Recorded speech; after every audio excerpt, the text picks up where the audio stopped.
Price the Lord. നമ്മുടെ കർത്താവ് നമ്മെ വിളിച്ച് സഭയായി നേർത്തി. നമ്മുടെ ജീവിതത്തിൽ പലപ്പോഴും ആമേൻ പിന്മാറ്റങ്ങളും ഒക്കെ ജീവിതത്തിൽ വരാറുണ്ട് അല്ലേ. എന്നാലും നമ്മൾ പിന്മാറ്റത്തിൽ പോകുമ്പോഴും ദൈവം നമ്മെ സ്നേഹിക്കുന്നു എന്നുള്ളത് ഒരു പരമമായ സത്യമാണ്. ആമേൻ.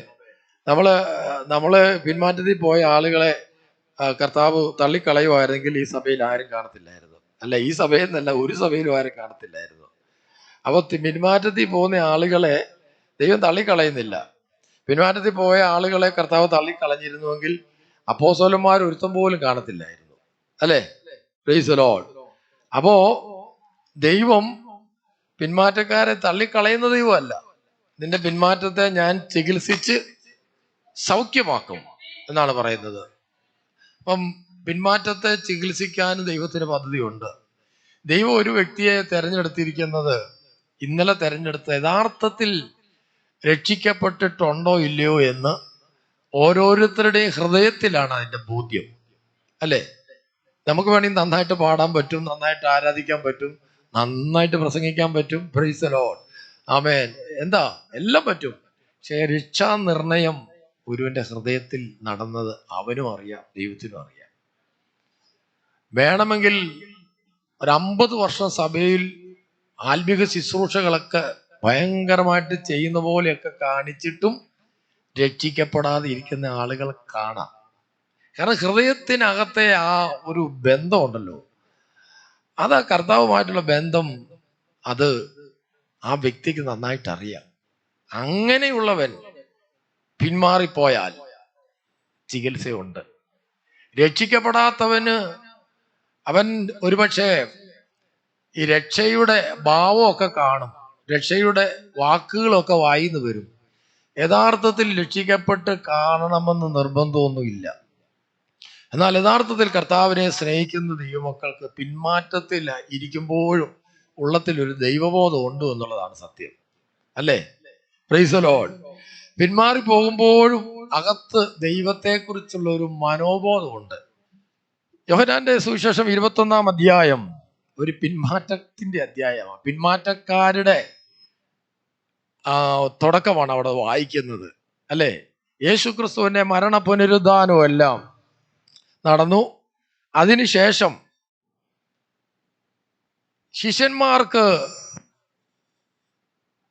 ശിഷ്യന്മാർക്ക് അതിനെ സംബന്ധിച്ചുള്ള ഉറപ്പൊക്കെ കിട്ടി. എന്നാൽ ഈ ലോകത്തിൽ കാല് കുത്തി നിൽക്കുമ്പോൾ തങ്ങൾ പ്രത്യാശ വെച്ച കർത്താവ് മരിച്ചുപോയി, അടക്കപ്പെട്ടു, ഉയർപ്പും അവർ കണ്ടു. എന്നാൽ ഇപ്പോൾ കർത്താവ് കൂടെ ഇല്ലല്ലോ എന്ന ചിന്ത അവരെ ജീവിതമാർഗങ്ങളിലേക്ക് കൊണ്ടുപോയി. ഒന്നാമനായി പത്രോസാണ് അവിടെ. പത്രോസ് എന്താ പറയുന്നത്? ഞാൻ മീൻ പിടിക്കാൻ പോകുന്നു. ഈ പത്രോസിനെ മീൻ പിടിക്കുന്നതിൻ്റെ ഇടയ്ക്കാണ് മനുഷ്യനെ പിടിക്കുന്നവനാക്കിയത്. എന്നാൽ ഇപ്പോൾ അന്ന് പടകും വലയും ഒക്കെ മാറ്റി വെച്ചിട്ടാണ് കർത്താവിനെ പിൻപറ്റിയത്. അതവിടെ ഉണ്ടായിരുന്നു. Price the Lord. ആവശ്യം വന്നേ എടുക്കാൻ തക്കതായതില്ല, അതവിടെ ഉണ്ടായിരുന്നു. അതുകൊണ്ട് എന്ത് ചെയ്തു? പടകും വലയൊക്കെ എടുത്ത് ഞാൻ മീൻ പിടിക്കാൻ പോകുന്നു. ആ കൂട്ടത്തിൽ വേറെ കുറച്ച് ആളുകൾ, സബദി മക്കള്, യാക്കോബ് യോഹന്നാനും കൂടി, ദീമോസ് എന്ന തോമാസ് കൂടി, നഥനിയാലും കൂടി, വേറെ 2 പേരും കൂടെ കൂടി. ഇവരെല്ലാം കൂടി രാത്രി മുഴുവൻ മീൻ പിടിക്കാൻ നോക്കിയിട്ട് ഒന്നും കിട്ടിയില്ല. അപ്പൊ പിന്മാറ്റമാണ്. ഇപ്പോൾ നിങ്ങൾ മനസ്സിലാക്കണം, ഇവരെല്ലാം പിന്മാറ്റത്തില്ല. പിന്മാറ്റത്തിലിരിക്കുമ്പോൾ അവർ നിരാശപ്പെട്ടു പോകുന്നു. Price the Lord. എന്നാൽ തുടർന്ന് നാം കാണുന്നത്, പുലർച്ചെയായ പടക് കയറിപ്പോയി, ആ രാത്രിയിൽ ഒന്നും പിടിച്ചില്ല. പുലർച്ചെയായപ്പോൾ യേശു കരയിൽ നിന്നിരുന്നു. യേശു ആകുന്നു എന്ന് ശിഷ്യന്മാർ അറിഞ്ഞില്ല. അവിടെ ഒരു വാക്ക് പ്രത്യേകം ശ്രദ്ധിക്കണം. പുലർച്ചെയായപ്പോൾ യേശു അവിടെ നിന്നെന്നല്ല, നിന്നിരുന്നു. അപ്പോൾ യേശു അവിടെ നിൽക്കാൻ തുടങ്ങിയിട്ട് കുറെ നേരമായി. ആരെ നോക്കി നിൽക്കുക? പിന്മാറ്റക്കാരനെ തിരിച്ചു വരാൻ നോക്കി നിൽക്കുക. Price the Lord. യേശു നിന്നു എന്നല്ല, നിന്നിരുന്നു. എത്ര നേരമായി കാണും? ഒരു 1.5-2 മണിക്കൂർ മിനിമം നമുക്ക് എടുക്കാം. കാരണം ഇവർ മീൻ പിടിക്കാൻ പോയിട്ട് കുറെ നേരമായി. പുലർച്ചെയാ. അപ്പോൾ ഇവർ പോയപ്പം മുതൽ ഒരുപക്ഷെ യേശു അവിടെ നിൽക്കുകയായിരിക്കും. യേശു അവരെ വെയിറ്റ് ചെയ്ത് നിൽക്കുക. Price the Lord. നമ്മുടെ ഓരോരുത്തരുടെയും ജീവിതത്തിൽ കർത്താവ് ഇങ്ങനെ നിൽക്കുന്നുണ്ട് കേട്ടോ. നീ ദൈവത്തിൽ നിന്ന് അകന്ന് സഞ്ചരിക്കുന്ന എത്ര വഴികളുണ്ട്. നീ ദൈവത്തിൽ നിന്നും അകന്ന് സഞ്ചരിക്കുന്ന ദൈവമായിട്ട് സമയം വരുന്നുണ്ടായിരിക്കും, പക്ഷെ ഉള്ളിലറിയാം ദൈവമായിട്ടുള്ള ബന്ധം കട്ടായിക്കൊണ്ടിരിക്കുക. Praise the Lord. ദൈവോന്മുഖമായുള്ള നിന്റെ അകത്തെ സമ്പത്ത് നഷ്ടപ്പെട്ടുകൊണ്ടിരിക്കുക, വ്യക്തമായിട്ടറിയാം. Praise the Lord. എന്നാൽ ദൈവം വെയിറ്റ് ചെയ്യാണ്. ഒരു പാട്ടിങ്ങനെ, എത്ര ദൂരം ഞാൻ നിന്നെ വിട്ടോടി, ഞാൻ അത്ര നേരം കാത്തിരുന്നെന്നെ നീ, അല്ലേ? Price the Lord. നമ്മൾ എത്ര ദൂരം നീ രക്ഷിക്കപ്പെട്ടവനാണെങ്കിൽ, നിന്റെ അകത്ത് യേശു ക്രിസ്തു രക്ഷകനായിട്ടുണ്ടെങ്കിൽ, യേശുവിൻ്റെ രക്തത്തിന്റെ കഴുക്കൽ നീ ഒരിക്കൽ പ്രാപിച്ചവനാണെങ്കിൽ, ഞാൻ ഉറപ്പോടെ പറയട്ടെ, നിന്നെ കാത്തിരിക്കുന്ന ഒരു ദൈവമുണ്ട്. ഇന്ന് പകൽ ആരോടൊക്കെയോ ദൈവം ഇടപെടുകയാണ്. ദൈവത്തിൽ നിന്ന് അകന്ന് മാറുവാൻ 100 കൂട്ടം കാരണങ്ങൾ നിനക്കുണ്ട്. Praise the Lord. കാരണമൊന്നും ഇല്ല എന്ന് ഞാൻ പറയുന്നില്ല. ആ കാരണങ്ങളെല്ലാം ലോകം സമ്മാനിച്ചതാണ്, പിശാച് ഒരുക്കിയതാണ്. ദൈവത്തിൽ നിന്നും അകന്നു മാറുവാൻ 100 കൂട്ടം കാരണങ്ങൾ അടിക്കടിയായി വരുമ്പോൾ ഒന്ന് നീ ചിന്തിച്ചു കൊള്ളുക, ഈ കാരണങ്ങളുടെ എല്ലാം ഉറവിടം അവൻ നിന്റെ ദൈവത്തിൽ നിന്ന് അകറ്റുവാൻ വേണ്ടി ശ്രമിക്കുന്ന ഒരു പൈശാചികനുണ്ട്. Praise the Lord. ആമേൻ. നീ രക്ഷിക്കപ്പെട്ട നാളുകൾ മുതൽ എങ്ങനെങ്കിലും നിന്നെ കർത്താവിൽ നിന്നും ഒന്ന് അകറ്റണം എന്ന് തീവ്രമായ ആഗ്രഹത്തോടെ സഞ്ചരിക്കുന്ന ഒരു പ്രതിയോഗിയുണ്ട്. അവൻ നിന്റെ അകത്ത് കൊണ്ടുവന്നിടുന്ന ചിന്തകൾ നിന്റെ ദൈവത്തോടുള്ള നിന്റെ സ്നേഹത്തെ ആമേൻ കളയുന്നതാണ്, നിന്റെ ദൈവത്തോടുള്ള അടുപ്പത്തെ നശിപ്പിക്കുന്നതാണ്. അപ്പോൾ ഒന്നിരുത്തി ഒന്ന് ചിന്തിച്ചാൽ മതി, എന്തുകൊണ്ടാണ് കർത്താവേ ഞാൻ വഴിമാറി പോകുന്നതെന്ന് ചിന്തിക്കുമ്പോൾ നമുക്ക് മനസ്സിലാകും. ആമേൻ, ആമേൻ. എല്ലാറ്റിൻ്റെയും കാരണം ആമേൻ നമ്മെ തെറ്റിക്കാൻ വേണ്ടി വ്യാപരിക്കുന്ന ഒരു ശക്തിയുണ്ട്. ഇവിടെ നാം വായിക്കുന്നു, യേശു ക്രിസ്തു അവിടെ നിന്നിരുന്നു. യേശു ക്രിസ്തു എത്ര നേരം നിന്നി അത്രയും നേരം യേശു വെറുതെ നിന്നതാണെന്ന് എനിക്ക് തോന്നുന്നില്ല. തുടർന്ന് വായിക്കുമ്പോൾ ശിഷ്യന്മാർ ആമേൻ കരയിൽ നിന്നൊരു യേശു ആകുന്നു എന്ന് ശിഷ്യന്മാർ അറിഞ്ഞില്ല. യേശു അവരോട്, കുഞ്ഞുങ്ങളെ കൂട്ടുവാൻ വല്ലതുമുണ്ടോ എന്ന് ചോദിച്ചു. ഇല്ല എന്ന് അവർ ഉത്തരം പറഞ്ഞു. പടകിന്റെ വലതുഭാഗത്ത് വല വീശുവിൻ, എന്നാൽ നിങ്ങൾക്ക് കിട്ടുമെന്ന് അവൻ അവരോട് പറഞ്ഞു. അപ്പോൾ പിന്മാറ്റത്തിലും സമൃദ്ധമായ അനുഗ്രഹങ്ങൾ ദൈവം തരും. ചിലർ പറയും, ദൈവത്തിൽ നിന്ന് ഓടിപ്പോയി കഴിഞ്ഞാൽ കണ്ടോ നിനക്ക് വന്ന അനർത്ഥം മൊത്തം ഇതാടാ. Praise the Lord. ഹല്ലേലൂയ. പിന്മാറ്റത്തിൽ പോകുമ്പോഴും ദൈവം അനുഗ്രഹിക്കും. ശരിക്കും പറഞ്ഞാൽ പിന്മാറ്റക്കാരനെ കൂടുതൽ അനുഗ്രഹിക്കുന്ന പൊക്കോണാ വഴിക്ക്. ആ അനുഗ്രഹം എവിടെ നിന്നാ വരുന്നെന്ന് കൂടെ ചിന്തിച്ചോ. ഇവിടെ യേശുവിനെ കണ്ടു കഴിഞ്ഞ് പടന്റെ വലതുഭാഗത്ത് വല വീശുവിൻ, എന്നാൽ നിങ്ങൾക്ക് കിട്ടുമെന്ന് അവൻ അവരോട് പറഞ്ഞു. അവർ വീശി, മീനിന്റെ പെരുപ്പം ഹേതുവായി അത് വലിപ്പാൻ കഴിഞ്ഞില്ല. യേശു സ്നേഹിച്ച ശിഷ്യൻ പത്രോസിനോട് അത് കർത്താവാകുന്നു എന്ന് പറഞ്ഞു. കർത്താവാകുന്നു എന്ന് ശിമോൻ പത്രോസ് കേട്ടിട്ട് താൻ നഗ്നനാകയാൽ അങ്കി അരയിൽ ചുറ്റി കടലിൽ ചാടി. ശേഷം ശിഷ്യന്മാർ കരയിൽ നിന്ന് ഏകദേശം 200 മുഴത്തിനധികം ദൂരത്തല്ലായിയാൽ മീൻ നിറഞ്ഞ വല ഇഴച്ചും കൊണ്ട് ചെറിയ പടകിൽ വന്നു. കരയ്ക്ക് ഇറങ്ങിയപ്പോൾ അവർ തീക്കനലും അതിന്മേൽ മീൻ വെച്ചിരിക്കുന്നതും അപ്പവും കണ്ടു. അപ്പൊ യേശു ഇവിടെ നിന്നിരുന്ന സമയത്ത് എന്നാ ചെയ്യുമായിരുന്നു? യേശു മീൻ എടുത്ത് വെട്ടി ക്ലീൻ ചെയ്ത് അപ്പം ഉണ്ടാക്കി കാനലിൽ ചുട്ട് തണ്ടൂരി ഫിഷ് റെഡിയാക്കി വെക്കുമായിരുന്നു. നമ്മൾ ഈ വായിച്ചതിൽ നിന്ന് അങ്ങനെയല്ലേ മനസ്സിലാക്കണ്ടേ? ഇവര് കൊണ്ടുവന്ന മീനല്ല യേശു അവിടെ ഉപയോഗിക്കുന്നത്, ആണോ? അല്ല. ഇവര് കൊണ്ടുവന്നത് ഇപ്പോൾ പിടിച്ചത് വല്ലതും ഉണ്ടോ എന്ന് ചോദിക്കുന്നുണ്ട്. പക്ഷെ അതിനു മുമ്പ് ഇവർ വന്ന് കരയ്ക്ക് കയറിയപ്പോൾ അവിടെ മീൻ വറുത്തതും അപ്പവും കണ്ടു. അപ്പോൾ അവിടെ ദൈവമാണ് എങ്ങനെ വേണേലും ആകാം. മീൻ വറുത്തത് ഇങ്ങ് വരട്ടെ എന്ന് പറഞ്ഞാൽ വരും, അല്ലേ? ഇല്ലാത്തതിനെ ഉള്ളതുപോലെ വിളിച്ചു വരുത്തും, മരിച്ചവരെ ജീവിപ്പിക്കും. ഇതൊക്കെ ദൈവത്തിന് കഴിയും. അതുകൊണ്ട് നല്ല തണ്ടൂരി ഫിഷ് വരട്ടെ എന്ന് പറഞ്ഞപ്പോൾ ഇങ്ങനെ ഒരു പ്ലേറ്റിൽ വന്നു അവിടെ കൊണ്ട് വെച്ചതാണോ? അങ്ങനെ ഞാൻ വിശ്വസിക്കുന്നില്ല.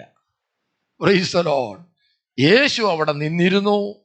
അവിടെ നാം വായിക്കുന്നു, ആമേൻ, കനലിൽ ചുട്ട, അപ്പോൾ അവിടെ തീ യേശു കത്തിച്ചു.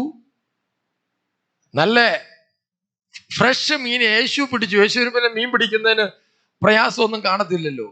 കടലിന്റെ സൈഡിൽ പോയി നിന്ന് യേശു നിന്നാൽ മീനെല്ലാം ഇങ്ങോട്ട്. പണ്ട് പത്രോസിന്റെ പടകിനെ ലക്ഷ്യമാക്കി ആയിരക്കണക്കിന് മീനുകൾ ഓടി വന്നു. കാരണം ഒരു വിളി വന്നു, സൃഷ്ടാവിന്റെ വിളി വന്നു. എവിടെ വല വീശാൻ പറഞ്ഞപ്പോൾ ഇത് കേൾക്കാൻ നോക്കി നിൽക്കുകയായിരുന്നു. മീനുകളെല്ലാം കൂടെ കൂട്ടത്തോടെ അങ്ങോട്ടേക്ക് വന്നു. അപ്പോൾ യേശു ആണ് ഇവിടെ നിൽക്കുന്നത്. യേശു അവിടെ നിന്ന്, ഇതൊന്നും ബൈബിളിൽ ഇല്ല, പക്ഷെ നമുക്കൊരു കാര്യം മനസ്സിലാക്കണം. യേശു അവിടെ നിന്നിരുന്ന സമയത്ത് ഇവർക്ക് വേണ്ടി ഉള്ളത് ഒരുക്കുകയായിരുന്നു.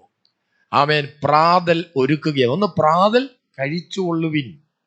Price the Lord. ഏതെങ്കിലും വീട്ടിൽ നിന്ന് കൊണ്ടുവന്നതാണോ? അല്ല. അപ്പോൾ തീർച്ചയായിട്ടും യേശു അവിടെ കനലിൽ ചുട്ട മീനും, ആമേൻ, അപ്പവും കരുതിയിരുന്നു. ഈ കർത്താവ് ഇങ്ങനെയൊക്കെ ചെയ്യുന്നത് എന്താണെന്ന് ചോദിച്ചാൽ, ഇവനെ ഒന്ന് യഥാസ്ഥാനപ്പെടുത്തണം. തുടർന്ന് പത്രോസിനോട് ചോദിക്കുന്ന ചോദ്യങ്ങൾ നമ്മൾ ഒത്തിരി ധ്യാനിച്ചിട്ടുള്ളതാ. ഇവയിൽ അധികമായി നീ എന്നെ സ്നേഹിക്കുന്നുവോ? മലയാളം ബൈബിളിൽ ഇവരിൽ നിന്നാണ്. യഥാർത്ഥത്തിൽ ഇവയിൽ അധികമായി, ഈ പടകിനെക്കാട്ടിലും ഈ മീനെക്കാട്ടിലും ഈ വലയെക്കാട്ടിലും ഇവരിൽ അധികമായി എന്നെ സ്നേഹിക്കുന്നു എന്നാണ് മലയാളം ബൈബിളിൽ. അപ്പോൾ കൂടെയുള്ള ആളുകളെ കൊച്ചാക്കുന്ന ഒരു സ്വഭാവം യേശുവിനില്ല. നീ ഇവരിൽ അധികമായിട്ട് എന്നെ സ്നേഹിക്കുന്നു എന്ന് ചോദിക്കുമ്പോൾ മറ്റുള്ള ആളുകൾക്ക് ഒരു പ്രയാസം തോന്നും, അല്ലേ? ഇവയിലധികമായി, ഈ പടകിനെക്കാട്ടിലും ഈ വലയെക്കാട്ടിലും അധികമായി നീ എന്നെ സ്നേഹിക്കുന്നുവോ?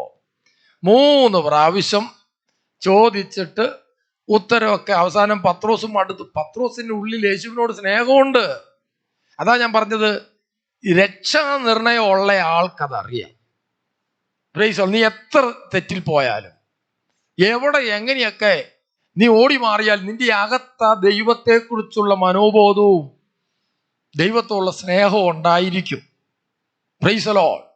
അതില്ലെങ്കിൽ സൂക്ഷിക്കേണ്ടിയിരിക്കുന്നു. ഞാൻ പറഞ്ഞല്ലോ, കർത്താവിന്റെ സന്നിധിയിൽ പ്രാർത്ഥിപ്പാൻ ഇരിക്കാൻ നിനക്ക് ആഗ്രഹമില്ലെങ്കിൽ നീ നിന്നെ സൂക്ഷിക്കേണ്ടിയിരിക്കുന്നു. എവിടേക്കോ എന്തൊക്കെയോ പാളിച്ചകൾ വന്നിരിക്കുന്നു. സഭായോഗത്തിൽ വരാനായിട്ടുള്ള ആഗ്രഹം നിനക്കില്ലെങ്കിൽ എന്തൊക്കെയോ പാളിച്ചകൾ വന്നിരിക്കുന്നു. Praise the Lord. ആമേൻ, ആമേൻ. ദൈവവുമായിട്ടുള്ള ബന്ധത്തിൽ മുന്നേറുന്നതിന് സഹായകമായ ആത്മീക കാര്യങ്ങളിൽ നിനക്ക് താല്പര്യമില്ലെങ്കിൽ, ഒട്ടും നിനക്ക് താല്പര്യമില്ലെങ്കിൽ, നിനക്കെന്തോ തകരാറ് സംഭവിച്ചിരിക്കുന്നു. നമുക്കൊരുപക്ഷെ നമുക്ക് തടസ്സങ്ങൾ കാണും, മടി കാണും, ഇല്ലെന്ന് ഞാൻ പറയുന്നില്ല. എപ്പോഴും ഇങ്ങനെ 100 ജ്വലിച്ച് നിൽക്കത്തൊന്നുമില്ല. ഇടയ്ക്കൊക്കെ നമുക്ക് മടി വരും, നിസ്സംഗത വരും, കെറു വരും. ഇതൊക്കെ ഉണ്ടെന്ന്, എല്ലാവർക്കും ഉണ്ടെന്ന്, ഇല്ലാത്ത ആരാ ഉള്ളത്? എന്നാൽ ഹൃദയത്തിന്റെ അന്തരാർഹദ്രങ്ങളിൽ കർത്താവിനോടുള്ള ഒരു എരിവ്, രക്ഷയുടെ അനുഭവത്തോടുള്ള തീവ്രമായ ഒരടുപ്പം അകത്തുണ്ടെങ്കിൽ നീ രക്ഷപ്പെട്ടു. Praise the Lord. ആമേൻ. പൗലോസ് അപ്പോസ്തലൻ 2 കൊരിന്ത്യർ 13:5 പറയാ, നിങ്ങൾ വിശ്വാസത്തിൽ നിലനിൽക്കുന്നുവോ എന്ന് നിങ്ങളെ തന്നെ പരിശോധിക്കുവിൻ. നമുക്കത് ആ വാക്യം വായിക്കാം. 2 കൊരിന്ത്യർ 13. നിങ്ങൾ വിശ്വാസത്തിൽ ഇരിക്കുന്നുവോ എന്ന് നിങ്ങളെ തന്നെ പരീക്ഷിപ്പിൻ. നമ്മൾ വിശ്വാസത്തിലാണോ എന്ന് ഇടയ്ക്കൊന്ന് പരിശോധിക്കണം.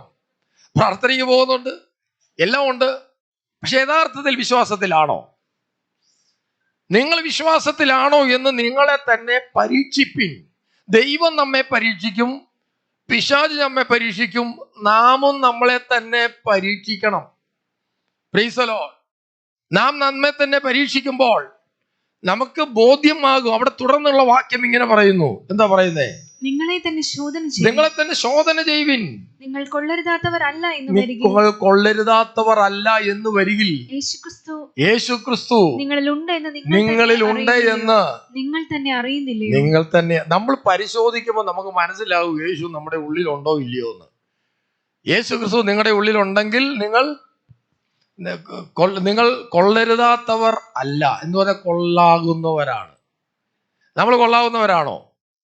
അത് ഓരോരുത്തരും തീരുമാനിച്ചോ. കൊള്ളാകുന്നവരാണോ? കർത്താവിനോടുള്ള ബന്ധത്തിൽ നിങ്ങൾ കൊള്ളാകുന്നവരാണോ? എനിക്കറിയത്തില്ല നിങ്ങളുടെ കാര്യം. ചിലപ്പോൾ നിങ്ങൾ പ്രാർത്ഥനയ്ക്ക് വന്നില്ലെന്നും പറഞ്ഞ്, അല്ലെങ്കിൽ ഉപവാസ പ്രാർത്ഥനയ്ക്ക് ഒറ്റ എണ്ണത്തിലും വന്നില്ലെന്നും പറഞ്ഞാൽ, ഈ സഭായോഗത്തിൽ നിങ്ങൾ മുടക്കം വന്നെന്നും പറഞ്ഞ് നിങ്ങൾ കൊള്ളരുതാത്തവരാണോ ഇല്ലയോ എന്ന് എനിക്കറിയത്തില്ല. മാനുഷിക കണ്ണാലെ ഞാൻ പറയുമായിരിക്കും, അവൻ പ്രാർത്ഥനയ്ക്കൊന്നും വരുന്നില്ല, കൊള്ളരുതാത്തവരാ, യേശു അവൻ്റെ ഉള്ളിലില്ല. പക്ഷെ നിങ്ങളുമായി യേശുവായിട്ടുള്ള ബന്ധത്തിന്റെ ആഴം നിങ്ങൾക്ക് എത്രമാത്രം നിങ്ങൾക്ക് അനുഭവിക്കാൻ പറ്റും? Praise the Lord. യേശു ക്രിസ്തുവുമായിട്ടുള്ള ബന്ധത്തിന്റെ ആഴം നിങ്ങൾക്ക് എത്രമാത്രം അനുഭവിക്കാൻ പറ്റുന്നുണ്ട്? നിങ്ങൾക്കത് അറിയാൻ പറ്റുമെന്നേ. നമ്മളെ തന്നെ പരിശോധിക്കണം, നമ്മളെ തന്നെ ശോധന ചെയ്യണം. ഒരു ദൈവം പല ശോധനകളും, പൗലോസ് പറയാണ്, ഞാൻ ആരെ വിശ്വസിച്ചിരിക്കുന്നു എന്ന് ഞാൻ അറിയുന്നു. അവിടെ യാതൊരു സംശയവുമില്ല. Praise the Lord. ഓട്ടമെല്ലാം ഓടിയിട്ടാ പറയുന്നത്. എത്രയോ ജീവിതത്തിൽ കഷ്ടപ്പാടുകൾ വന്നു. വിദ്യാലേഖനത്തിൽ പൗലോസിന്റെ കഷ്ടപ്പാടുകൾ നീണ്ട നിരയുണ്ട്. കടലിലെ ആപത്ത്, കരയിലെ ആപത്ത്, കള്ള സഹോദരന്മാരാലുള്ള ആപത്ത്, പൈതാഹം, ഉറക്കിളപ്പ്, പട്ടിണി എന്ന് വേണ്ട, കപ്പൽ ഛേദം, അല്ലേ? Price the Lord. ഇതെല്ലാം ജീവിതത്തിൽ വന്നു ഭവിച്ചിട്ടും തിമോഥെയോസിന്റെ ലേഖനം എഴുതുമ്പോൾ അവിടെ താൻ ഇങ്ങനെ പറഞ്ഞു, ഞാൻ ആരെ വിശ്വസിച്ചിരിക്കുന്നു എന്ന് ഞാൻ അറിയുന്നു. എൻ്റെ ജീവിതത്തിൽ ഒത്തിരി കഷ്ടതകൾ വന്നു. വലിയ സമ്പന്നമായ കുടുംബത്തിൽ നിന്നും ഇറങ്ങിപ്പുറപ്പെട്ടു. എന്നാൽ ഞാൻ പലപ്പോഴും ബിഷപ്പ് അനുഭവിച്ചിട്ടുണ്ട്, പട്ടിണി കിടന്നിട്ടുണ്ട്. എന്നാൽ എനിക്ക് അകത്തൊരു ഉറപ്പുണ്ട്, ഞാൻ ആരെ വിശ്വസിച്ചിരിക്കുന്നു എന്നറിയുന്നു. ഇന്ന് പകൽക്കാലം നമ്മുടെ അകത്ത് ഒരു ഉറപ്പുണ്ടോ? ജീവിതത്തിൽ എത്ര വലിയ കടുത്ത ശോധനകൾ വന്നാലും, ജീവിതം പോലും തീർന്നു പോകുന്ന നിലകളിലുള്ള വിഷയങ്ങൾ ഫണമിടർത്തി നിന്റെ മുമ്പിൽ നിന്ന് ആടിയാലും, ഇതൊന്നും നിന്നെ തകർത്ത് കളയത്തില്ലെന്നും, ഇതൊന്നും നിന്നെ സ്വന്തം ഒടുക്കി കളയത്തില്ലെന്നും, ഇതിന്റെ എല്ലാം മധ്യത്തിൽ അകത്തളത്തിൽ വലിയൊരു പ്രത്യാശയോടെ ഞാൻ ആരെ വിശ്വസിച്ചിരിക്കുന്നു എന്ന് ഞാൻ അറിയുന്നു. ജീവിതത്തിന്റെ പ്രതിസന്ധി ഘട്ടങ്ങളിൽ, നിന്റെ കുടുംബത്തിന്റെ പ്രതിസന്ധി ഘട്ടങ്ങളിൽ, നിന്റെ തലമുറയുടെ പ്രതിസന്ധി ഘട്ടങ്ങളിൽ ഈ ജീവനുള്ള ദൈവത്തെ അല്ലാതെ മറ്റാരെയും ഞാൻ ആശ്രയിക്കത്തില്ല എന്നുള്ളൊരു ഉറപ്പ് നിന്റെ അകത്തുണ്ടെങ്കിൽ നീ വിശ്വാസത്തിന് ശക്തനാണ്. കരങ്ങൾ അടിച്ചുകൊണ്ട് ദൈവത്തിന് മഹത്വം കൊടുത്തേ. ഹല്ലേലൂയ. എവിടെയാണ് പ്രശ്നങ്ങൾ വരാത്തത്? ഏത് കുടുംബത്തിലാണ് പ്രശ്നങ്ങൾ വരാത്തത്? ഏത് ജീവിതത്തിലാണ് കഷ്ടങ്ങളുടെ വേലിയേറ്റം ഉണ്ടാവാത്തത്? എന്നാൽ ഇതിന്റെ എല്ലാം മധ്യത്തിൽ എൻ്റെ ദൈവത്തെ അല്ലാതെ, എൻ്റെ ജീവനുള്ള ദൈവത്തെ അല്ലാതെ മറ്റൊന്നിലേക്ക് ഞാൻ ആശ്രയം വെക്കത്തില്ല. അവൻ എന്നെ കാപ്പാൻ ശക്തനാണ്, അവൻ എനിക്ക് വേണ്ടി കരുതുന്ന ദൈവമാണ്, അവൻ എന്നെ കൈവിടത്തില്ല എന്നെ ഉറപ്പകത്തുണ്ടെങ്കിൽ കരങ്ങൾ അടിച്ചുകൊണ്ട് ദൈവത്തിന് മഹത്വം കൊടുക്കാം. പൗലോസ് പറയാ, ഇത്രയും കഷ്ടതകളും പ്രയാസങ്ങളും ഒക്കെ അനുഭവിച്ച മനുഷ്യൻ പറയാ, ഞാൻ ആരെ വിശ്വസിച്ചിരിക്കുന്നു. ഇന്ന് തൻ്റെ ഇടത്തോടെ പറയാൻ പറ്റുമോ നിന്റെ ജീവിതത്തിൽ പ്രശ്നമുണ്ടെന്നേ? മാനുഷികമായ പരിഹരിക്കാൻ പറ്റാത്ത പ്രശ്നമുണ്ട്. Price the Lord. നീ എത്ര വിചാരിച്ചാലും പരിഹരിക്കാൻ പെടാത്ത ഒരു വിഷയം നിൽക്കുന്നു. എന്നാൽ തൻ്റെ ഇടത്തോടെ പറ, ഞാൻ ആരെ വിശ്വസിച്ചിരിക്കുന്നു എന്ന് ഞാൻ അറിയുന്നു. ഞാൻ ആരെ വിശ്വസിച്ചിരിക്കുന്നു എന്ന് ഞാൻ അറിയുന്നു. അവൻ അസാധ്യങ്ങളെ സാധ്യമാക്കുന്നവനാ, ഇല്ലാത്തതിനെ ഉള്ളതുപോലെ വിളിച്ചു വരുത്തുന്നവനാ, അവൻ മരിച്ചവരെ ജീവിപ്പിക്കുന്നവനാ. അവൻ മരിച്ചവരെ ജീവിപ്പിക്കുന്നവനാ, ഇല്ലാത്തതിനെ ഉള്ളതുപോലെ വിളിച്ചു വരുത്തുന്നവനാ. സാന്നിധ്യം ഇവിടെ വ്യാപരിക്കുകയാണ്. ഹൃദയത്തിനകത്തെ എല്ലാ സംശയങ്ങളും മാറട്ടെ, ഹൃദയത്തിനകത്തെ എല്ലാ ചോദ്യചിഹ്നങ്ങളും മാറട്ടെ. പരിശുദ്ധനായവന്റെ കരം നമ്മുടെ ഭാവനത്തിൽ ചലിക്കുന്നത് കണ്ടുകൊണ്ട് കരങ്ങൾ അടിച്ചുകൊണ്ട് ദൈവത്തിന് മഹത്വം കൊടുക്കാം. ഹല്ലേലൂയ. ഞാൻ ആരെ വിശ്വസിച്ചിരിക്കുന്നു? വിശ്വാസത്തിൽ പരിശോധിക്കുക. ചില ശോധനകൾ ദൈവം അനുവദിച്ചതാ കേട്ടോ. നീ തകർന്നു പോകാനല്ല, നീ താളടിയായി പോകാനല്ല, നീ ഒരു സ്വത്രം ഒരു കഴുകിനെ പോലെ ചിറകടിച്ച് കയറുവാൻ ദൈവം ഒരുക്കിയിരിക്കുന്ന അവസരങ്ങളാണ്. നീ തകർന്നു പോകത്തില്ല, നിന്റെ കുടുംബം തകർന്നു പോകത്തില്ല, നിന്റെ തലമുറ തകർന്നു പോകത്തില്ല, നിന്റെ വിശ്വാസം തകർന്നു പോകത്തില്ല. നിനക്ക് വേണ്ടി ഒരുക്കിയിരിക്കുന്ന ദൈവിക പദ്ധതികൾക്ക് മാറ്റം വരത്തില്ല. നീ ദൈവത്തിന്റെ കൈകളിലാണ്.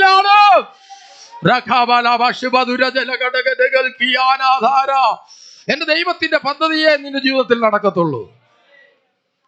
കാരണം നിന്റെ മേലുള്ള തെരഞ്ഞെടുപ്പ് ഇന്നലെയല്ല, നിന്റെ അമ്മയുടെ ഉദരത്തിൽ ഉരുവായപ്പോഴല്ല, ലോക സ്ഥാപനത്തിന് മുമ്പേ നിന്റെ മേലൊരു തെരഞ്ഞെടുപ്പുണ്ട്. ആ തെരഞ്ഞെടുപ്പിന്റെ ഫലമാണ് കാൽവരിയുടെ രക്തത്തിന്റെ വീണ്ടെടുപ്പ് നീ സ്വീകരിച്ചതോ, നിന്റെ അകത്തൊരു വിശ്വാസം തന്നതും ഒരു യാദൃശ്ചിക സംഭവമല്ല. നീ ഈ കാൽവരി നാഥനെ വിശ്വസിച്ചതോ ആമേൻ ബുദ്ധിയുടെ പ്രമാണം കൊണ്ടല്ല. അതൊരു സാധാരണ സംഭവമല്ല, അതൊരു യാദൃശ്ചിക സംഭവമല്ല. ദൈവത്തിന്റെ മഹാകൃപയാണ്. ഈ കാൽവരി രക്തത്തിൽ ആശ്രയം വെക്കുവാൻ, ആ രക്തത്തിന്റെ കടികൾ പ്രാപിക്കുവാൻ നിനക്ക് അവസരം കിട്ടിയത് ദൈവത്തിന്റെ മഹാകൃപയാണ്, ദൈവത്തിന്റെ കരുണയാണ്. അതുകൊണ്ട് ദൈവം നിന്റെ കരം പിടിച്ചിരിക്കുന്നു.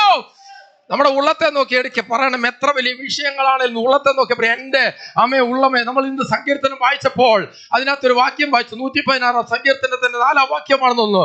എന്താണ് പറയുന്നത്? വായിച്ചാട്ടെ. എന്റെ മനമേ സ്വസ്ഥമായിരിക്കുക, എന്റെ മനമേ നീ വീണ്ടും സ്വസ്ഥമായിരിക്കുക, യഹോവ നിനക്ക് ഉപകാരം ചെയ്തിരിക്കുന്നു. Praise the Lord. എൻ മനമേ നീ വീണ്ടും സ്വസ്ഥമായിരിക്കുക, യഹോവ നിനക്ക് ഉപകാരം ചെയ്തിരിക്കുന്നു. ഒരു മനുഷ്യൻ തന്റെ മനസ്സിനോട് പറയുക, നീ സ്വസ്ഥമായിരിക്കേ. ഇടയ്ക്കൊക്കെ നമ്മളിങ്ങനെ നമ്മുടെ ഉള്ളത്തോട് പറയണം. നമ്മളൊരു പാട്ട് പാടി, എന്നുള്ളമേ സ്തുതിക്ക നീ പരനെ തൻ നന്മകൾക്കായി, അല്ലേ? നമ്മുടെ ഉള്ളത്തോട് പറയാണ്, നമ്മൾ പറയാ നീ സ്തുതിക്ക്. ഇവിടെ ദാവീദ് പറയാണ്, എൻ്റെ മനമേ നീ സ്വസ്ഥമായിരിക്കേ, നീ വീണ്ടും സ്വസ്ഥമായിരിക്കേ. എവിടെയാണ് മനസ്സ് കലുഷിതമായിരിക്കുന്നത്? എവിടെയാണ് മനസ്സ് പ്രക്ഷുബ്ധമായിരിക്കുന്നത്?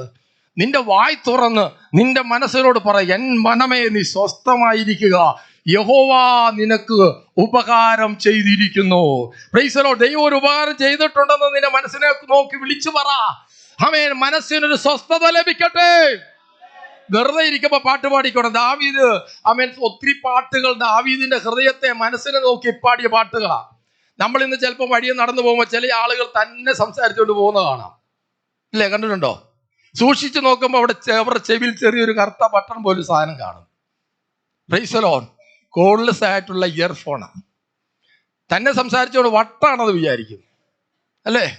തന്നെ സംസാരിച്ചുകൊണ്ട് പോകുന്ന ആളുകളെ മാനസിക പ്രശ്നമുള്ള ആളായിട്ടാണ് പൊതുവെ കണ്ടുവരുന്നത്. അപ്പൊ ഇയർഫോൺ ഇരിക്കാത്തത് കാണാത്തതുകൊണ്ട് നമ്മൾ വട്ടാന്ന് വിചാരിക്കും, പക്ഷെ അവൻ സംസാരിച്ചുകൊണ്ടിരിക്കുക. അങ്ങനെയാണെങ്കിൽ ദാവീദ് ഒരു പൊട്ടനെ പോലെ തൻ്റെ ഉള്ളത്തെ നോക്കി സംസാരിക്കുക. തൻ്റെ ആമേൻ സങ്കീർത്തനങ്ങൾ തൻ്റെ ഉള്ളത്തെ നോക്കി പറയുക, എൻ മനമേ സ്വസ്ഥമായിരിക്കുക. ഇന്ന് പകൽക്കാലത്തിലും ദൈവത്തിൻ്റെ വചനം നമ്മുടെ അകത്തോട്ട് വരികയാണ്. നമുക്ക് ഒരുമിച്ച് പറയാം, ഹൃദയം എവിടെയാണ് കലുഷിതമായിരിക്കുന്നത്, ഹൃദയത്തിൻ്റെ സമാധാനം എവിടെയാണ് നഷ്ടപ്പെട്ടിരിക്കുന്നത്? നിന്റെ അധരം തുറന്ന് നിന്റെ ഉള്ളത്തെ നോക്കി പറ, എൻ മനമേ സ്വസ്ഥമായിരിക്കുക. നിന്റെ വാക്കിനകത്തൊരു ദൈവശക്തി വ്യാപരിക്കും. എന്റെ ദൈവം എനിക്ക് ഉപകാരം ചെയ്തിരിക്കുന്നു. അത് കണ്ടുകൊണ്ടൊന്ന് സ്തോത്രം പറഞ്ഞാട്ടെ. എന്റെ ദൈവം എനിക്ക് ഉപകാരം ചെയ്തിരിക്കുന്നു. Price the Lord. ഉള്ളിൽ കണ്ടുകൊണ്ട് മനസ്സിനെ നോക്കി പറഞ്ഞോണം, ഞാൻ ആരെ വിശ്വസിച്ചിരിക്കുന്നു എന്ന് അറിയുന്നു.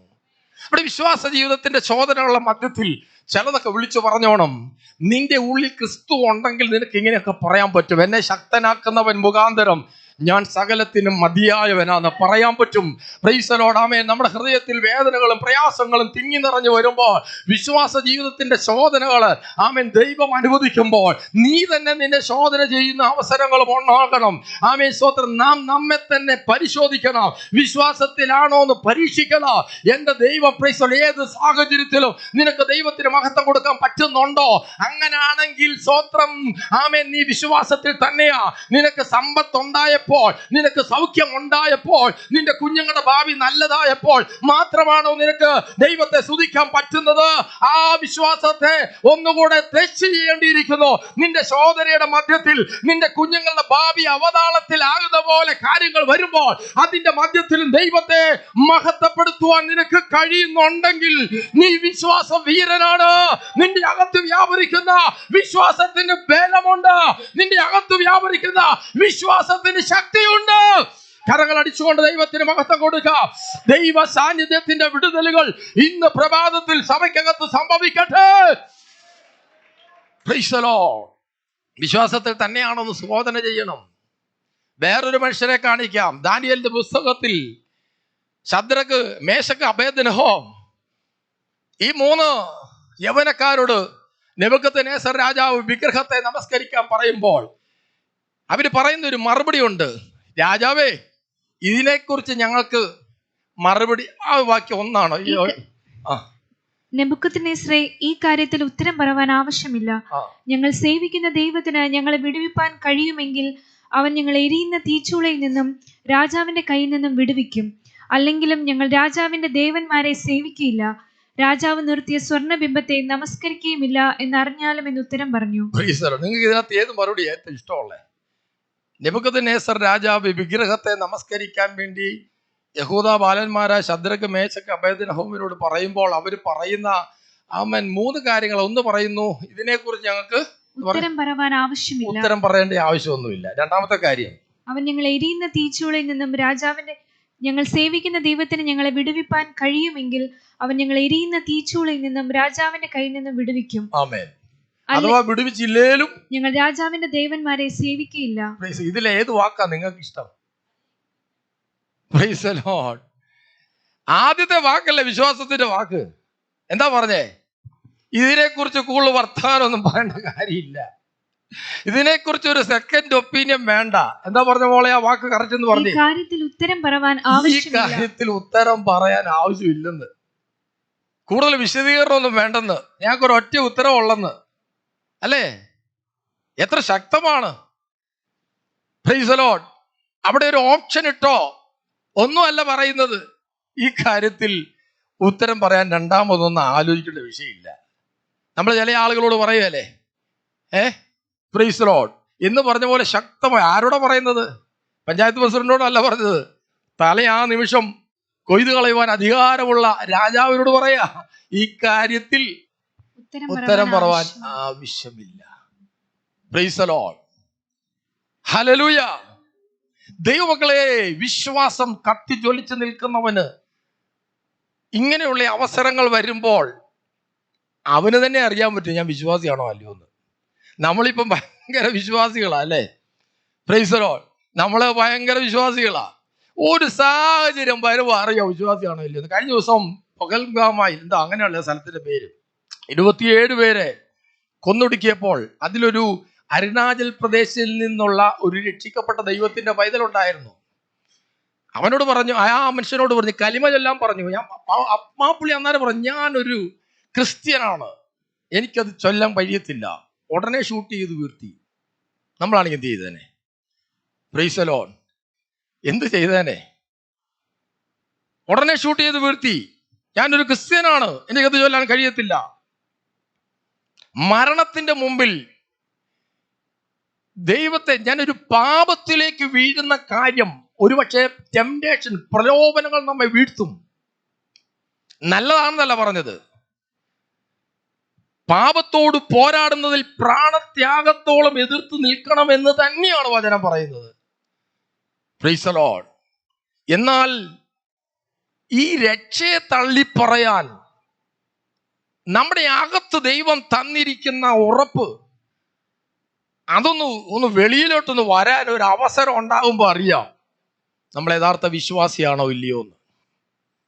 Price the Lord. നിങ്ങളുടെ ജീവിതത്തിന്റെ സാഹചര്യങ്ങൾ ഞാൻ ചോദിച്ചു കൊള്ളട്ടെ. നമുക്ക് പല പ്രശ്നങ്ങൾ നേരിടേണ്ടി വന്നു. ഒരുപക്ഷെ മറ്റുള്ളവരോട് ഷെയർ ചെയ്യാൻ പോലും പറ്റാത്ത വിഷയങ്ങൾ വന്നു.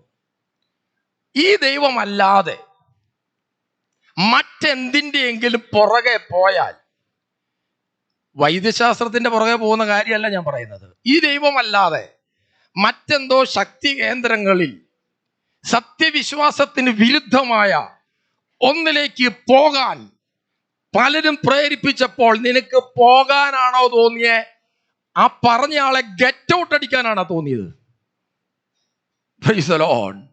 പ്രശ്നം വളരെ സങ്കീർണമാ, പരിഹരിക്കാൻ വലിയ പാടാ, പല നിലയിൽ ശ്രമിച്ചിട്ടും അത് പരാജയമാ. അപ്പോൾ മറ്റുള്ളവരുടെ അഭിപ്രായം പറഞ്ഞു വരും, ഇന്ന സ്ഥലത്ത് പോ, നീ നിന്റെ ദൈവത്തിൽ നിന്റെ ആരാധനയിലൊക്കെ നീ അങ്ങ് സംബന്ധിച്ചോ, കുഴപ്പമൊന്നുമില്ല. ഇന്ന് ഈ വിഷയത്തിന് വേണ്ടി ഒരു വിടുതൽ നിനക്ക് വേണ്ടേ? ചെല്ലാൻ പറയുമ്പോ നിന്റെ നിലപാടെന്താ? Price the Lord. നിന്റെ നിലപാടെന്താ?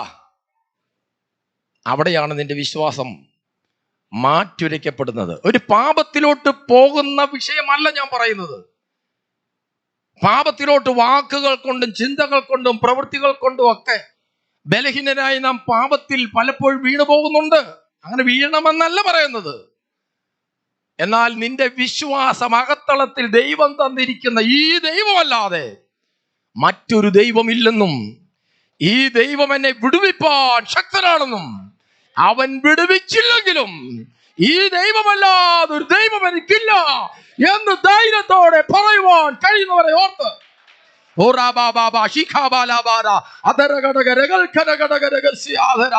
ആരോടൊക്കെയോ ദൈവാത്മാവ് ഇടപെടുമ്പോൾ ജീവനുള്ള ഒരു ദൈവത്തെയാ നീ മുറുകെ പിടിച്ചിരിക്കുന്നത്.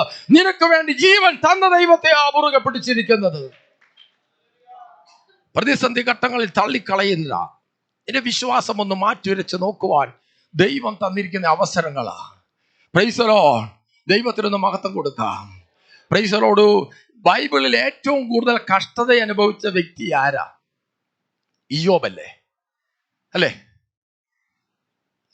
ഇയ്യോബിന്റെ ജീവിതത്തിൽ സംഭവിച്ചത് വായിച്ചു വിടാൻ എളുപ്പമാ, അല്ലേ? ഇയ്യോബിന്റെ പുസ്തകം 1-ാം അധ്യായത്തിന്റെ 12-ാം വാക്യമാണെന്ന് തോന്നുന്നു. വായിച്ചാട്ടെ. അപ്പോൾ ഇയ്യോബ് എഴുന്നേറ്റ് വസ്ത്രം കീറി തല ചിരിച്ച് സാഷ്ടാംഗം വീണ് നമസ്കരിച്ചു. നഗ്നനായി ഞാൻ എന്റെ അമ്മയുടെ ഗർഭത്തിൽ നിന്ന് പുറപ്പെട്ടു. അത് മതി, അത്ര മതി. ആ വാക്ക് നമസ്കരിച്ചു നോക്കുമ്പോൾ ആ വാക്കൊന്ന് വായിച്ച. അപ്പോൾ ഇയ്യോബ് എഴുന്നേറ്റ് വസ്ത്രം കീറി തല ചിരിച്ചു സാഷ്ടാംഗം വീണ് നമസ്കരിച്ചു. ആരെ നമസ്കരിച്ചു? അതിനു മുമ്പ് എഴുതിയ സംഭവങ്ങളൊന്ന് വായിക്കണം. അതിനു മുമ്പ് എഴുതിയ സംഭവങ്ങൾ ഒരു മനുഷ്യന്റെ സാമാന്യ ബുദ്ധിക്ക് വായിച്ച് ധ്യാനിക്കാൻ പറ്റത്തില്ല. എല്ലാ നിലയിലും പ്രതാപത്തോടെ കഴിഞ്ഞിരുന്ന ഒരു മനുഷ്യൻ. നോർത്ത് നോക്കി എന്തൊക്കെയാ സംഭവിക്കുന്നത്? അവൻ സംസാരിച്ചു കൊണ്ടിരിക്കുമ്പോൾ മറ്റൊരുത്തൻ വന്ന് നിന്റെ പുത്രന്മാരും പുത്രിമാരും മൂത്ത ജ്യേഷ്ഠന്റെ വീട്ടിൽ തിന്നുകയും വീഞ്ഞു കുടിക്കുകയും ചെയ്തുകൊണ്ടിരുന്നു. പെട്ടെന്ന് മരുഭൂമിയിൽ നിന്നൊരു കൊടുങ്കാറ്റ് വന്ന് വീടിന്റെ 4 മൂലയ്ക്കും അടിച്ചു. അത് യൗവനക്കാരുടെ മേൽ വീണു. അവർ മരിച്ചുപോയി. വിവരം നിന്നെ അറിയിപ്പാൻ ഞാനൊരുത്തൻ മാത്രം വഴുതിപ്പോന്നു എന്ന് പറഞ്ഞു. നല്ല വാർത്തയല്ലേ? ഇത് എഴുതി വിടാൻ എന്ത് എളുപ്പമാ. ഒരു കൊച്ചിന് ഒരു മുട്ടേപ്പനി വരുമ്പോ അപ്പനും അമ്മയ്ക്കും എന്ത് പ്രാണവേദനയാ. അങ്ങേയറ്റത്തെ അസുഖമാണെന്ന് അങ്ങ് ചിന്തിക്കും. എന്നിട്ട് അതിനെ അങ്ങോട്ട് ആലോചിക്കും. Price the Lord. എന്നിട്ട് ഇപ്പൊ ചില അപ്പനും അമ്മയും ഉണ്ട്. എനിക്ക് ചില വ്യക്തികളെ അറിയാം. എന്തെങ്കിലും രോഗത്തിന്റെ എന്തെങ്കിലും ലക്ഷണം കണ്ടാൽ ഉടനെ നെറ്റ് എടുത്ത് മാന്താൻ തോന്നും. അപ്പൊ അതിനകത്ത് കിട്ടുന്ന വിവരങ്ങൾ വെച്ചു അങ്ങേയറ്റം ചിന്തിച്ചിട്ട് മനസ്സിന് സമാധാനമില്ലാതെ നടക്കുന്ന അപ്പനും അമ്മമാരും ഉണ്ട്. അറിവ് ചീർപ്പിക്കുന്നു, അറിവ് ദുഃഖം വർദ്ധിപ്പിക്കുന്നു, അല്ലേ? ഇവിടെ ഒരു മനുഷ്യനോട് വന്ന് പറയുക, ദൂതുവാ, മക്കളെല്ലാം പട്ടുപോയി. അടുത്ത വാക്യം. അപ്പോൾ ഇയ്യോബ് എഴുന്നേറ്റ് വസ്ത്രം കീറി തല ചിരിച്ച് സാഷ്ടാംഗം വീണ് നമസ്കരിച്ചു. നമസ്കരിച്ചു എന്നാണ് ഇവിടെ. ഇംഗ്ലീഷ് ബൈബിളിൽ വർഷിപ്പ് ചെയ്തു, ആരാധിച്ചു ദൈവത്തെ. Price the Lord. ഇത്രയും വലിയ കഠിനമായ തകർച്ച വന്നിട്ടും അന്നേരം എണീറ്റ് അങ്ങോട്ട് ദൈവത്തെ സ്തുതി കരയറ്റാൻ തുടങ്ങി, ദൈവത്തെ ആരാധിപ്പാൻ തുടങ്ങി. Price the Lord. ഹല്ലേലൂയ. ഇത് ചെയ്യാൻ സാധാരണ മനുഷ്യന് കഴിയുമോ? നമ്മൾ ചിന്തിക്കണം. ഈ അകത്ത് ദൈവത്തെ കുറിച്ചുള്ള ബോധം, ആ തികഞ്ഞ അറിവ്, ഇതൊന്നും അല്ലെന്നും. ആമേൻ, സ്തോത്രം. അതിനുശേഷവും തനിക്ക് ഈ ആരാധന കഴിഞ്ഞിട്ട് പിന്നെ നല്ല കാര്യമാണ് വന്നത്. തനിക്കുള്ള സമ്പത്തുകൾ മുഴുവൻ നഷ്ടപ്പെടുന്നു, തൻ്റെ ശരീരം വ്രണങ്ങൾ കൊണ്ട് നിറയുന്നു, ഭാര്യ പുച്ഛിക്കുന്നു, എല്ലാ നിലകളിലും പിന്നെയും തകർച്ചകൾ. ഇതിലൊന്നിലും ഇയ്യോബ് ദൈവത്തെ കുറ്റപ്പെടുത്തിയില്ല. Praise the Lord. Praise the Lord. ദൈവമക്കളെ, ആമേൻ, നമ്മുടെ അകത്ത് തന്നിരിക്കുന്ന വിശ്വാസത്തെ സംബന്ധിച്ചൊരു ബോധ്യം വേണം. എബ്രായ ലേഖനം 12-ാം അധ്യായം 12-ാം വാക്യം നമുക്കൊന്ന് വായിക്കാം. എബ്രായർ 12:12. ആകയാൽ തളർന്ന കൈയും കുഴഞ്ഞ മുഴങ്കാലും നിവർത്തുവിൻ. മുടന്തുള്ളത്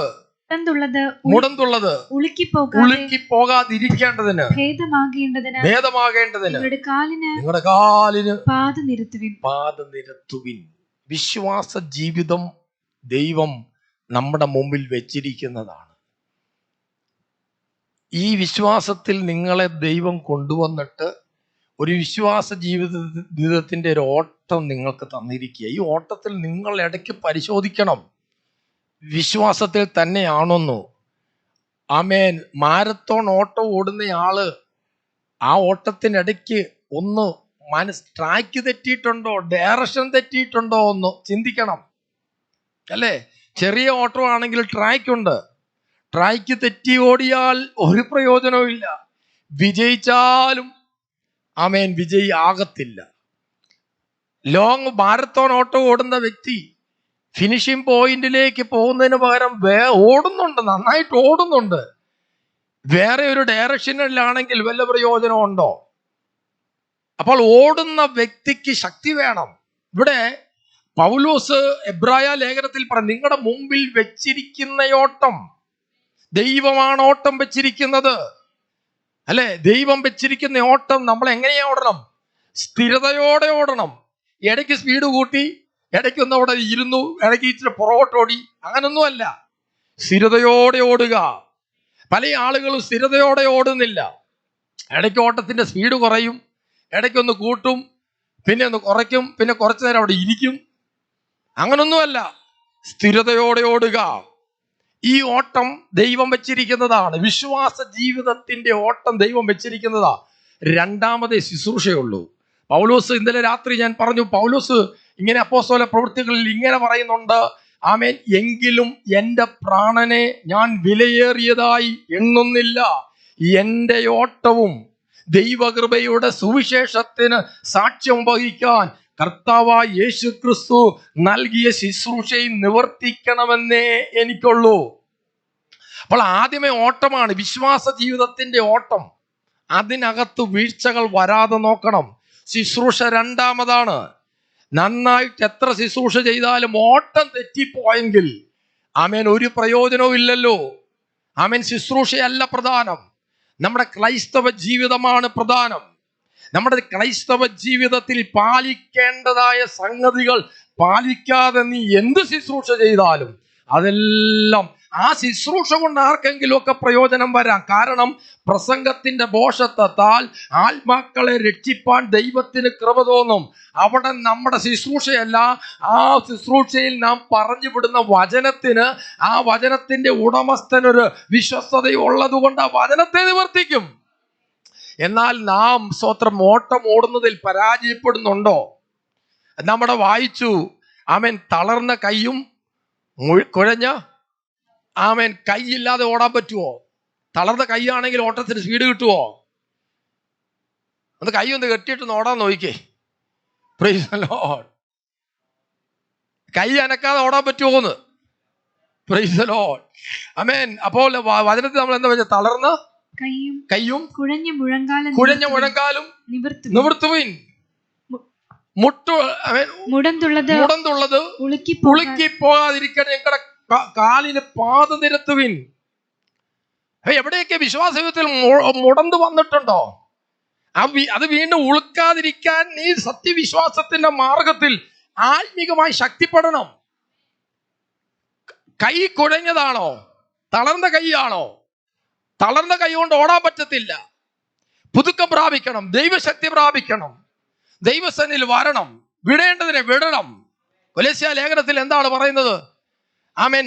മരിപ്പിക്കേണ്ട സകല സംഗതികൾ പറയുന്നുണ്ട്. ആകയാൽ അത് നിങ്ങളുടെ ഈ അവയവങ്ങളെ മരിപ്പിപ്പീൻ, അല്ലേ? പിന്നെ ദുർനടപ്പ്, അശുദ്ധി, അതിരാഗം, ദുർമോഹം, വിഗ്രഹാരാധനയായ അത്യാഗ്രഹം, ഇങ്ങനെ നിങ്ങളുടെ ഭൂമിയിലുള്ള അവയവങ്ങളെ മരിപ്പിപ്പീൻ. അപ്പൊ മരിപ്പിക്കേണ്ട സംഗതികളുണ്ട്. അടുത്തത് പറയുന്ന വിട്ടുകളവീൻ, അല്ലേ? അടുത്ത വാക്യം എന്തുവാ? ഇപ്പോഴോ നിങ്ങളും കോപം, ക്രോധം, ഈർഷ്യ, വായിൽ നിന്ന് വരുന്ന ദൂഷണം, ദുർഭാഷണം ഇവയൊക്കെയും വിട്ടുകളവീൻ. മരിപ്പിക്കണം, വിട്ടുകളയണം. പിന്നെ അടുത്ത വാക്യം, നിങ്ങൾ പഴയ മനുഷ്യനെ അവന്റെ പ്രവൃത്തികളോടുകൂടി ഉരിഞ്ഞുകളവീൻ. സംഗതി മൂന്നെണ്ണമാ. ഒന്ന് മരിപ്പിക്കണം. മരിപ്പിക്കേണ്ട സംഗതികൾ വായിച്ചല്ലോ, കൊലോസ്യലേഖനം 3-ാം അധ്യായം വായിക്കണം. വിട്ടുകളയണം. മരിപ്പിച്ചാലും വിട്ടുകളഞ്ഞാലും പിന്നെ പോകാത്ത ചില സംഗതികളുണ്ട്. അതിനെ എന്ത് ചെയ്യണം? ഉരിഞ്ഞു കളയണം. അപ്പൊ എന്ത് ചെയ്യണം? മരിപ്പിക്കണം, വിട്ടുകളയണം, ഉരിഞ്ഞു കളയണം. എന്നിട്ട് എന്ത് ചെയ്യണം? ക്രിസ്തുവിനെ ധരിക്കണം. Praise the Lord. മരിപ്പിക്കേണ്ടതിനെ മരിപ്പിക്കണം, വിട്ടുകളയേണ്ടതിനെ വിട്ടുകളയണം, ഉരിഞ്ഞു കളയേണ്ടതിനെ ഉരിഞ്ഞു കളയണം. അടുത്ത വാക്യം ഇങ്ങനെ പറയുന്നത്, തന്നെ സൃഷ്ടിച്ചവന്റെ പ്രതിമപ്രകാരം പരിജ്ഞാനത്തിനായി പുതുക്കം പ്രാപിച്ചിരിക്കുന്ന പുതിയ മനുഷ്യനെ ധരിച്ചുകൊള്ളുവേൻ. Price the Lord. അങ്ങോട്ട് ഓടണം, വിട്ടുകളയണം. ഒരു ഭാഗത്ത് ഇന്നലെ രാത്രി നാം ചിന്തിച്ചല്ലോ, നീയോ ദൈവത്തിന്റെ മനുഷ്യനായുള്ളോവേ, അത് വിട്ടോടണം. ചിലതൊക്കെ നമ്മൾ വിട്ടിട്ടുണ്ട്, പക്ഷെ ഓടുന്നില്ല, അവിടെ തന്നെ നിൽക്കുക. കാരണം അതിനോട് ഇഷ്ടമുണ്ട്. ചില സംഗതികൾ വിട്ടിട്ട് ഓടുന്നില്ല, അവിടെ തന്നെ നിൽക്കുക. വിട്ടോടുവിൻ അല്ലേ? 1 തിമോഥെയോസ് 6-ാം അധ്യായത്തിൽ പറയുന്നത് എന്താ? നീയോ ദൈവത്തിന്റെ മനുഷ്യനായുള്ളോവേ, അത് വിട്ടോടുവിൻ. Price the Lord. ചില സംഗതികളിലെ അടുത്ത് നിൽക്കരുതെന്ന്, ഓടിക്കണം. കാരണം നിനക്കൊരു വിചാരമുണ്ട് നീ ഇതിനെ ജയിക്കുമെന്ന്. ഓടാൻ ദൈവം തമ്പുരാൻ പറഞ്ഞിട്ടുണ്ടെങ്കിൽ ഓടിക്കണം. അല്ലെ പിന്നെ യോസഫിന് അവിടെ തന്നെ അങ്ങ് നിന്നാ പോരായിരുന്നോ? തുണി പോയാലും ശരി, പ്രൈസ് ദി ലോർഡ്, ഓടി രക്ഷപ്പെട്ടു. പ്രൈസ് ദി ലോർഡ് അല്ലേ? Price the Lord. ചില സ്ഥലങ്ങളിൽ നിൽക്കരുത്. ദൈവത്തോട് ചിലരോടൊക്കെ ദൈവം ഇടപെടുകയാന്നേ. ചില സംഗതികൾക്കകത്തേക്കൊക്കെ പോയാൽ നീ പെട്ടുപോകും. അതുകൊണ്ട് നീ ജയിക്കും, എനിക്കൊരു കുഴപ്പം വരത്തില്ല, ഞാൻ എന്നെ സൂക്ഷിക്കൂ എന്നൊക്കെ വീരവാദം അടിച്ചിട്ട് ചില സംഗതികൾക്കകത്തേക്ക് നീ പയ്യെ പോയാൽ നീ പെട്ടുപോകും കേട്ടോ. നിന്റെ ജഡം നിന്നോട് പറയും, നീ ഒരു കുഴപ്പമൊന്നും വരത്തില്ല, നീ അങ്ങോട്ട് പൊക്കോ, അവിടെ പൊക്കോ, അതിനകത്തൂടെ പൊക്കോ, ഇപ്പുറത്തെ വഴിയിലൂടെ പൊക്കോ എന്നൊക്കെ ചിലത് പറയും. നീ ദൈവത്തിന്റെ വൈതലല്ലേ, നിനക്ക് ജയിപ്പാൻ ശക്തി ഉണ്ടല്ലോ. എന്നാൽ ദൈവത്തിന്റെ വചനം പറയുന്നു, ആമേൻ സ്തോത്രം, നീ വിട്ടു ഓടുക. Price the Lord. നീ വിട്ടു ഓടുക. ആമേൻ സ്തോത്രം. നീ ദൈവത്തോട് അടുത്ത് ചെല്ലുക, ദൈവം നിന്നോട് അടുത്ത് വരും. ആമേൻ. എന്നിട്ട് നീ വിട്ടു ഓടി ചിലതിനെ പിന്തുടരണമെന്ന് വചനം പറയുന്നു. എന്തുവാ? നീതി, ക്ഷമ, സൗമ്യത, സ്നേഹം, ഇവയെ പിന്തുടരുക. ആമേൻ. ഇതിന്റെ പുറകെ ഓടിക്കണം. Price the Lord. ആമേൻ സ്തോത്രം. വിട്ടുകളയേണ്ടതിനെ വിട്ടുകളയുക. നിന്റെ വിശ്വാസ ജീവിതത്തിൽ ദൈവം തന്നിരിക്കുന്നതായ ഓരോ അവസരത്തെയും ദൈവനാമ മഹത്വത്തിനായി തീരുവാൻ നമ്മുടെ നിന്ന് വിട്ടുകൊടുക്കുക. നമ്മുടെ ദൈവം നീതിയുള്ള ദൈവമാണ്. നമ്മൾ തെറ്റിപ്പോയാൽ അത് ഒത്തിരി സാഹചര്യങ്ങളുണ്ട് ദൈവമക്കളെ. ആമേൻ. എന്നാൽ ദൈവം നമ്മെ രക്ഷിക്കും, ദൈവം നമ്മെ തള്ളിക്കളയത്തില്ല, ദൈവം നമ്മെ വിടുവിക്കും. എന്നും നമ്മൾ ആ തെറ്റിനകത്ത് തുടരുവാൻ വേണ്ടി അല്ല. ആമേൻ സ്തോത്രം. അങ്ങനെ നാം ചെയ്യുമ്പോൾ ആമേൻ നീതീകരിച്ച നിയമരക്തത്തെ നാം മലിനമെന്ന് എണ്ണുന്നവരുടെ കൂട്ടത്തിൽ രക്ഷിക്കപ്പെട്ട ഒരുത്തൻ നിൽക്കാൻ പറ്റത്തില്ല. നീ പ്രാർത്ഥിക്കുന്ന ഒരു ദൈവത്തിന്റെ പൈതലാണോ? നിനക്കൊത്തിരി ബലഹീനതകളുണ്ട്, നിനക്കൊത്തിരി കുറവുകളുണ്ട്, ഒത്തിരി സ്ഥലത്ത് വീട് പോയിട്ടുണ്ട്, നിന്റെ ജഡം ബലഹീനമാ. എന്നാൽ നീ മുട്ടുമടക്കി പ്രാർത്ഥിക്കുന്ന ഒരു ദൈവത്തിന്റെ പൈതലാണോ? കർത്താവിന്റെ സന്നിധിയിൽ ഇരിക്കുന്ന ഒരു ദൈവത്തിന്റെ പൈതലാണോ? നിനക്ക് പോരായ്മകളെ അവൻ മാറ്റും. അവൻ ബലഹീനതയിൽ ക്രൂശിക്കപ്പെട്ടിട്ടും അവൻ ദൈവശക്തിയാൽ ഉയർത്തുന്നു. യേശുവാ ആമേൻ ബലഹീനതയിലല്ല യേശു ക്രൂശിക്കപ്പെട്ടത്, എന്റെ ബലഹീനത ഏറ്റെടുത്തത് കൊണ്ടാണ് അവൻ ബലഹീനതയിൽ ക്രൂശിക്കപ്പെട്ടത്. എനിക്ക് വേണ്ടി അവൻ ഉയർത്തെഴുന്നേറ്റ് ജീവിക്കുന്നത് കൊണ്ട് എന്റെ ബലഹീനത എന്നെ തകർത്ത് കളയത്തില്ല. എന്റെ ബലഹീനത ഏറ്റെടുത്ത ദൈവപുത്രന്റെ രക്തം എന്നെ വിടുവിച്ചു നിർത്തും. ഹല്ലേലൂയ. കരങ്ങൾ അടിച്ചുകൊണ്ട് ദൈവത്തിന് മഹത്വം കൊടുക്കാം. അല്പസമയം എല്ലാവരും ദൈവത്തിന് മഹത്വം കൊടുത്ത് ദൈവ സാന്നിധ്യത്തിന്റെ വിടുതൽ യേശുവിന്റെ നാമത്തിൽ ഇതിനകത്ത് സംഭവിക്കട്ടെ. ദൈവത്തിന്റെ കരുതൽ യേശുവിന്റെ നാമത്തിൽ ഓരോ വ്യക്തികളും അനുഭവിക്കട്ടെ. ആമേൻ സ്തോത്രം. നിനക്ക് വേണ്ടി അവൻ കാത്തിരിക്കുന്ന ദൈവം, നിനക്ക് വേണ്ടി അവൻ നീ തളർന്നിരിക്കുകയാണോ, നിരാശപ്പെട്ടിരിക്കുകയാണോ, നിന്നെ കാത്തിരിക്കുന്ന ദൈവമുണ്ട്. അവൻ നിനക്ക് വേണ്ടി ശ്രേഷ്ഠമായത് ഒരുക്കിയിട്ട് നിന്റെ തിരിച്ചു വരവിന് വേണ്ടി കാത്തിരിക്കുന്ന ദൈവമാണ്. അവൻ നിന്നെ കൈവിടുന്ന ദൈവമല്ല, അവൻ നിന്നെ കരം പിടിച്ചു വഴി നടത്തുന്നവനാണ്. കരങ്ങൾ ഉയർത്തി ദൈവത്തിന് അല്പസമയം സ്തോത്രം ചെയ്യാം. ദൈവ സാന്നിധ്യത്തിൽ ഹല്ലേലൂയ. എല്ലാവരും ദൈവത്തിന് മഹത്വം കൊടുത്ത എന്റെ ദൈവത്തെ പോലെ മറ്റൊരു ദൈവവും ഇല്ല. മറ്റൊരു ദൈവം എന്ന് പറയാനും പറ്റത്തില്ല. ഓരോരുത്തരും മാത്രം ദൈവം. അവൻ ജീവനുള്ള ദൈവമാണ്. അവന്റെ കരങ്ങളിലേക്ക് നമുക്കൊന്ന് ഏൽപ്പിച്ചു കൊടുക്കാം. നേടിയതല്ല ഞാൻ നിന്നെ, ക്രൂശിൻ സ്നേഹം നേടിയ പാപിയാമെന്നേ. ഓടുന്നു രാവിലേക്ക് പാടുകളേറ്റു ഞാൻ, ഓടുന്നു രാവിലേക്ക് പാടുകളേറ്റു ഞാൻ.